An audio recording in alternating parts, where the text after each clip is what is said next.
안녕하세요. 옛이야기입니다. 옛 이야기의 사연을 여러분들에게 읽어드릴 DJ 유진입니다. 구독과 좋아요는 채널 운영에 큰 힘이 됩니다. 꼭 부탁드리며 저는 여러분들의 댓글도 모두 읽고 있으니 댓글도 많은 참여 부탁드립니다.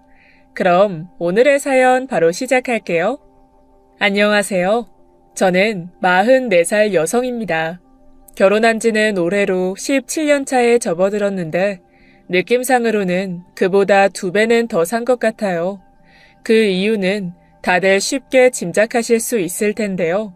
바로 함께 사는 사람, 저희 남편의 올곧지 못한 행실로 소가리를 해야 했기 때문이죠. 이러한 제 사정을 알게 된 분들 가운데는 그렇게 고생만 시키는 사람과 왜 굳이 같이 사냐고 물으실 분이 분명 계실 거예요. 이 질문에는 한마디로 대답을 드리기는 힘들 것 같아요. 그저 짤막한 말로 줄일 수 없는 길고도 깊은 이야기가 있으니까요. 오늘 여러분들을 찾아온 이유가 바로 그 때문입니다. 제 이야기를 들려드리고 싶어서지요. 그러려면 우선 제 남편 이야기부터 꺼내야 할 것 같습니다. 그리고 우리 남편의 어머니, 제 시어머니 이야기도 꼭 빼놓으면 안 되겠죠. 남편은 저보다 2살 많은 46살입니다. 일남 3녀 중 막내로 태어나 많은 사랑을 받으며 자랐죠. 남편이 받은 든든한 사랑은 대부분 저희 시어머니로부터 온 거예요. 어머님은 젊디 젊은 33살에 남편을 여의고 홀로 악착같이 내 남매를 키운 분이세요. 소중한 내 자식들 중 어느 누구 하나 압이 없는 애라고 욕먹지 않도록 아이들에게는 꼭 깔끔한 옷을 입히고 좋은 걸 먹이려고 정말 무던히 애를 쓰셨다고 해요. 어머님 당신께서는 사고 싶은 거 꾹 참아가시면서 말이에요. 어머님의 이런 소비 습관은 경제적으로 여유로워진 후에도 여전했어요. 정말 필요한 게 아니면 100원 하나 허투루 쓰지 않았죠. 전 이런 어머님을 보면서 존경스럽기도 하지만 갖고 싶은 게 더 많았을 젊은 시절에는 어떻게 참으셨는지 궁금증이 일기도 했어요. 그러던 어느 날 어머님께 원래 무력이 없는 성격인지 아니면 뭔가 사고 싶어도 억지로 참으셨던 건지 여쭤보았죠. 어머님은 제가 조심스럽게 건넨 질문에 슬픔이 비치는 미소를 띄우며 대답을 해주셨습니다. 아무리 엄마라고 해도 나도 여잔데 예쁜 옷 한 벌 새로 해입고 싶은 마음이 없었겠니? 그런데 그렇게 갖고 싶은 마음이 간절해도 내 옷 사는 데는 차마 돈을 못 쓰겠더라. 왜요, 어머님? 왜 못 쓰셨어요? 새 옷을 사면 당장 다음 날 우리 애들 도시락 반찬이 형편없어질 게 뻔했거든. 애들은 입고 온 옷이나 도시락 반찬 보고 누구네 집은 돈이 없네 못 사네 하며 금세 놀려대잖니. 나 때문에 우리 애들이 도시락 뚜껑 여는 걸 부끄러워하고 점심시간이 싫어진다고 생각하니까 차마 돈을 쓸 수가 있어야지.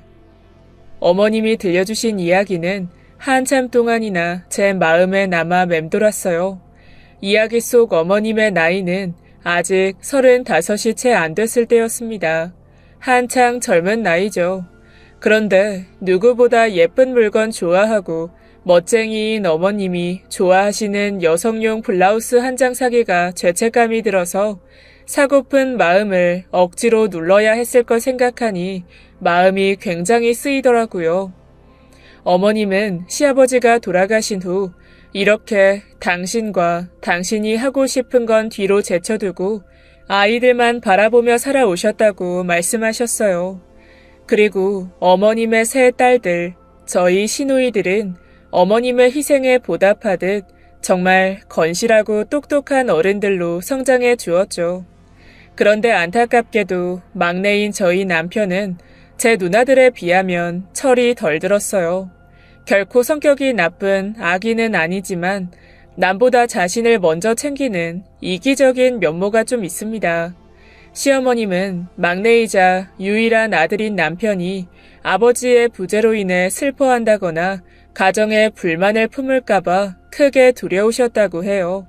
그래서 남편이 아주 어릴 때부터 그 어떤 부족함도 느낄 수 없도록 할 수 있는 한 힘껏 정성을 들여 남편을 키우셨다고 고백하셨어요.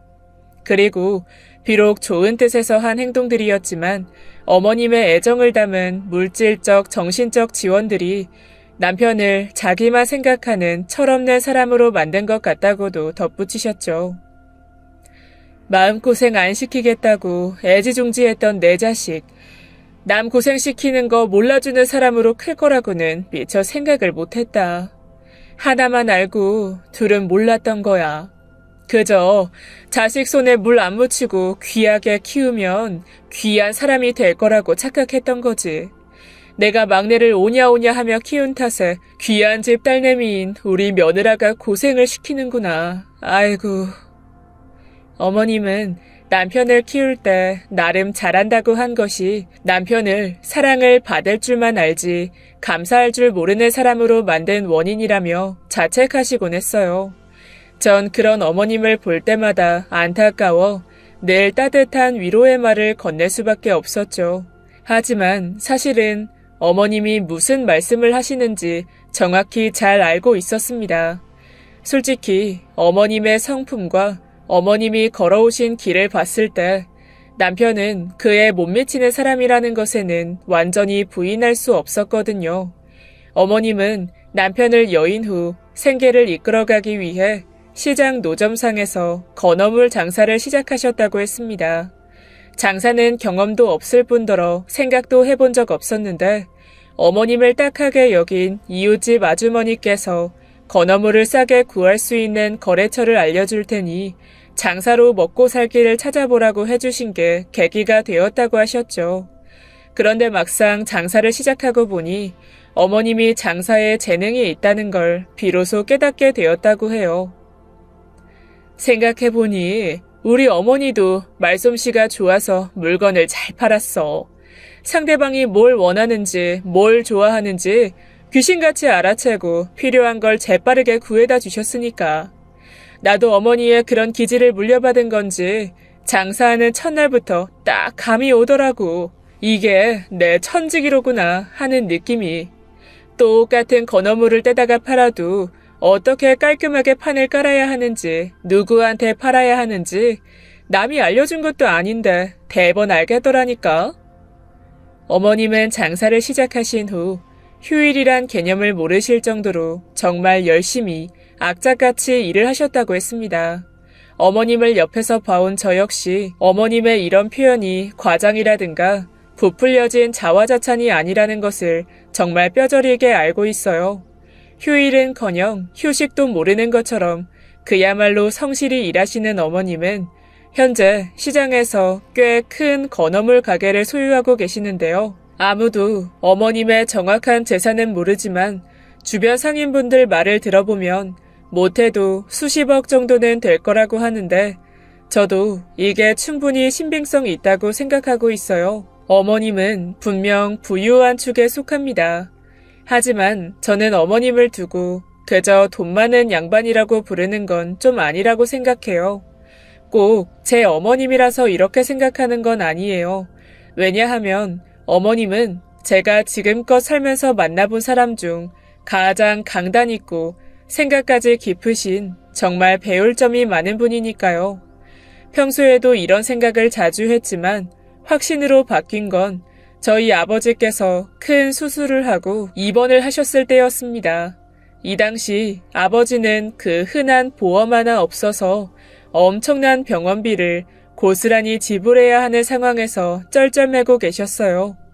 딸인 저 역시 어떻게 해야 하나 발을 동동거리고 있을 때 한 번에 상황 정리를 해주신 분이 바로 저희 시어머니였죠.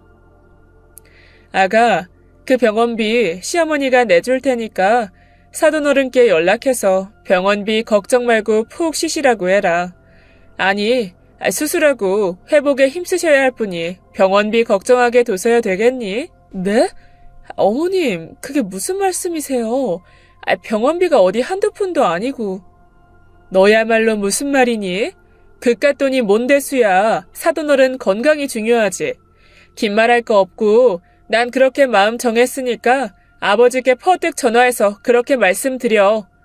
뭐해? 어서 연락 않고. 당당하고 기백 좋으신 어머님은 마음까지도 남들보다 배는 건강하신 듯 했습니다. 어머님은 당신의 자식들뿐만 아니라 제 가족들도 살뜰히 챙기셨고, 심지어 시장 내 동료 상인분들이 어려움을 겪을 때도 발벗고 나서는 분이었어요. 그러다 보니 상인협회 등에서 어머님께 회장 자리를 부탁하고 싶어 했는데 어머님은 책임감 있는 자리는 못 맡는다며 한사코 거부하셨고요. 어머님은 날이 굳든 해가 바뀌든 당신의 건어물 가게에 애정을 갖고 잘 이끌어 나가셨습니다.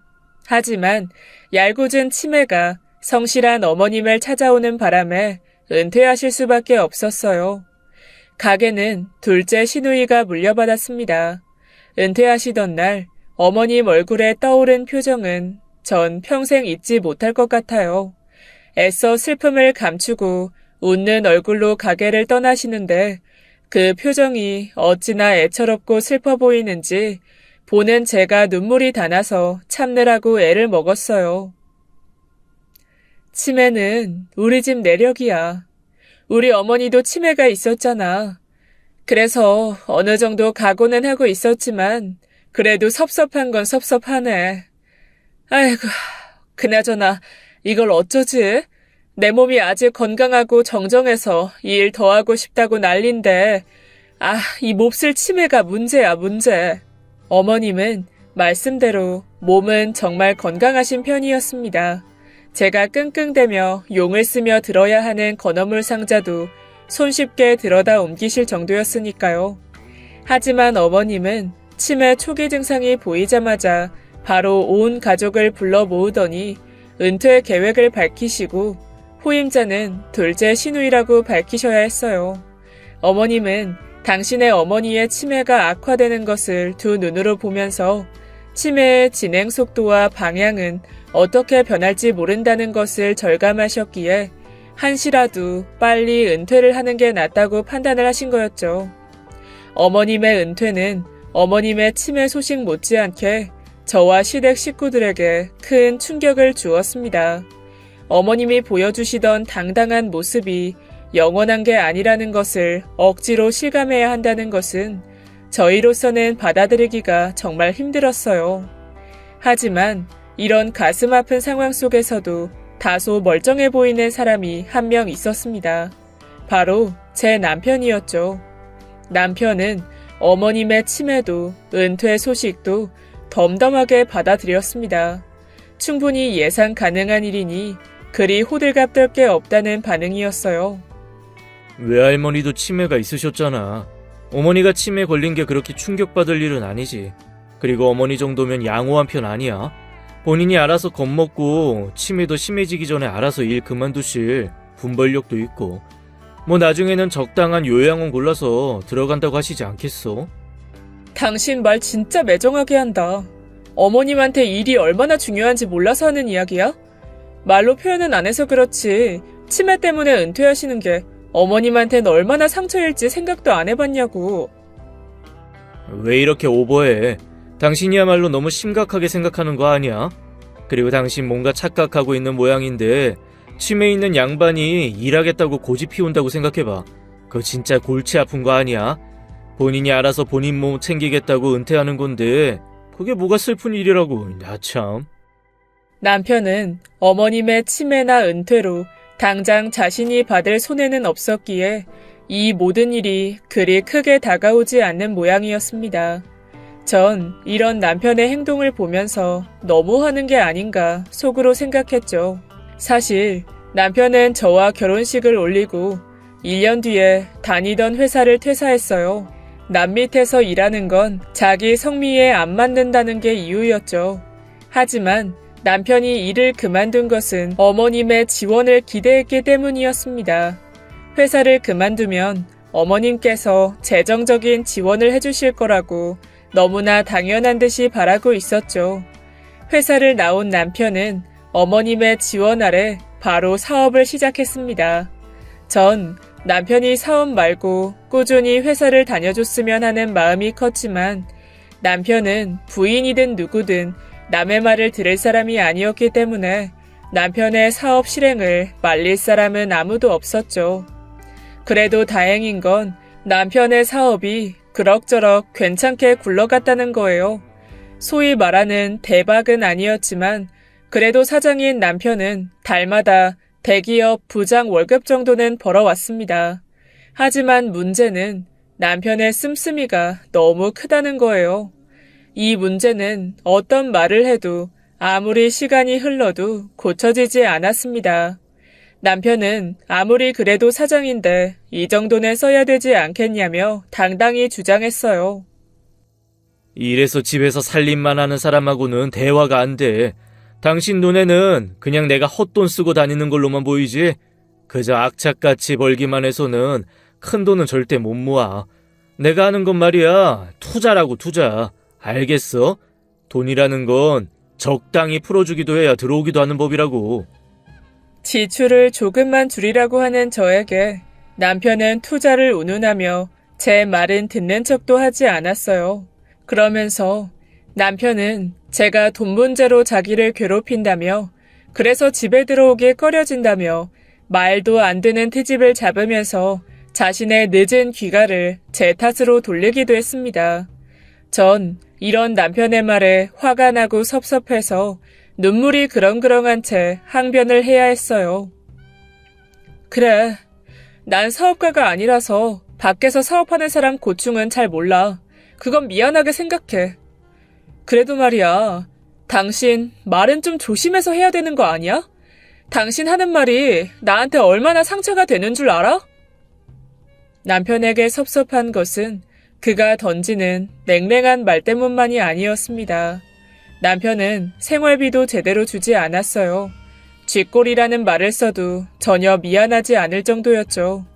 심지어 그 쥐꼬리만큼 주는 것만 해도 감사했다 싶을 때도 있었습니다. 생활비를 정말 말 그대로 한 푼도 주지 않는 달도 종종 있었으니까요. 남편이 생활비로 동전 하나 주지 않는다면 100이면 100, 한결같은 이유였습니다. 바람을 피우는 여자의 생일이라든가 둘의 기념일이라든가 그래서 평소보다 돈이 더 들어가는 일이 있어서였죠.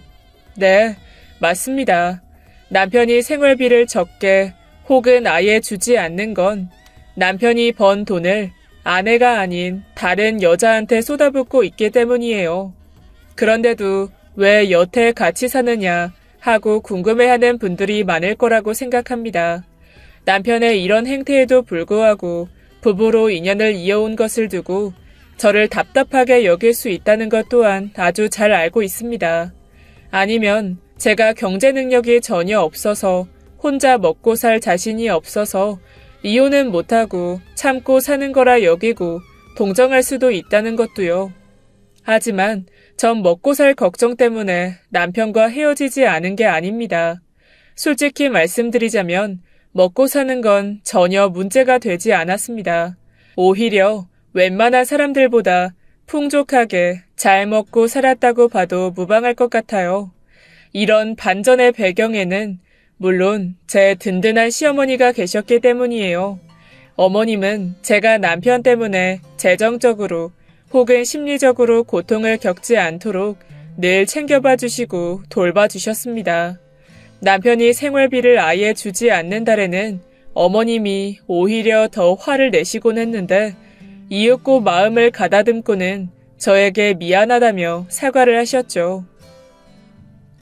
정작 고생하는 너도 쓸데없는 화를 안 내려고 참는 마당에 나이도 한참 많은 시애미가 며느리 앞에서 부끄러운 줄 모르고 흥분해서 난리를 부렸구나.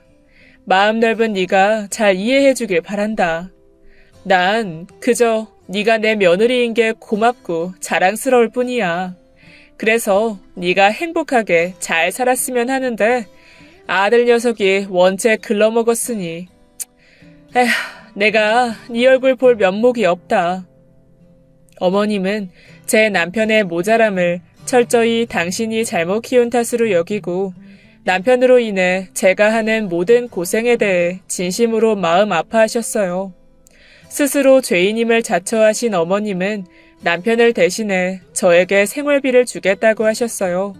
심지어 그래야 당신 마음이 조금이라도 편해질 것 같다며 제가 돈을 받아준다면 오히려 당신을 위해서 좋은 일 하는 거라며 간청하시듯 제안하셨죠. 물론 전 어머님의 제안을 거절했어요. 하지만 어머님이 어찌나 단호하신지 더 이상 버텨봤자 소용이 없을 거라는 생각이 들어 어머님이 원하시는 대로 하기로 했습니다. 게다가 돈을 받아달라고 말씀하시는 어머님의 눈빛이 너무 슬퍼 보여서 더 이상 거절했다간 정말 큰 불효자식이 될 것 같았어요. 전 어머님께 진심으로 감사하다는 인사를 드리고 어머님이 주신 돈 소중하게 잘 아껴 쓰겠다며 감사의 말씀도 잊지 않고 드렸죠. 남편을 대신해 어머님이 저를 챙겨주신 것은 사실 다른 이유도 있습니다. 사실 전 남편과 결혼식을 올리고 나서 첫 3년은 어머님 댁에서 살았어요. 당시 남편은 어떻게든 어머님께 지원을 받아서 퇴사하고 사업을 할 계획이었습니다. 그래서 남편은 결혼 선물로 사업 자금과 신혼집 중 하나를 택하라는 어머님의 제안에 신혼집을 포기하고 사업 자금을 지원받기로 한 거였죠. 전 새 아파트로 신혼집을 해주겠다는 어머님의 제안을 물리치고 퇴사와 사업을 선택한 남편이 원망스럽게 느껴졌습니다. 그 때문에 신혼생활을 시어머니 집에서 보내기까지 해야 한다니 이건 해도 정말 너무한다 싶었죠. 여보, 이건 좀 아니지 않아?